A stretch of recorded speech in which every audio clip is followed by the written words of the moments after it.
If this alarm rings, don't ignore it. Ever. Fire accidents are often dangerous because we usually realize what's happening when it's already too late. In today's video, we're going to design a simple but life-saving fire alarm system that detects fire and immediately gives a loud alert. In this project, we'll go through the circuit logic, components, Proteus simulation, and real-life working step by step. If you're learning electronics or want to build a reliable safety system for your home, this video is very important for you. Let's get started. The transistor works as an electronic switch. When the thermistor detects high temperature, it provides a signal to the transistor. The transistor turns on and activates the alarm. A thermistor is a temperature-sensitive resistor. As temperature increases, its resistance decreases. This change helps the circuit detect fire or excessive heat. The battery supplies DC power to the entire circuit. It ensures reliable operation even during power failure.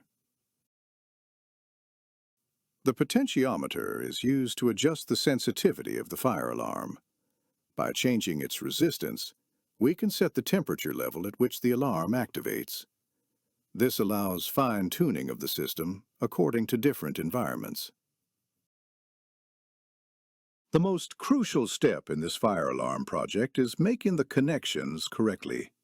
Every component, the thermistor, transistor, potentiometer, battery, and buzzer, must be connected exactly as per the circuit diagram. Even a single wrong connection or loose wire can prevent the system from working, trigger false alarms, or completely stop the alarm from sounding. The buzzer acts as the output device of the fire alarm. When the transistor turns on, the buzzer receives power and produces a loud sound. This sound alerts people immediately in case of fire or high temperature. Don't forget to configure the buzzer properties, otherwise it won't produce any sound. For this circuit, a 2-volt supply is sufficient, and the resistance is set to 200 ohms. The sound frequency can be adjusted as required.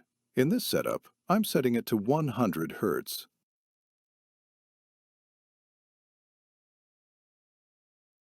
Now it's time to test the system. As the temperature increases, the thermistor responds, and once the temperature reaches 52 degrees Celsius, the buzzer starts sounding.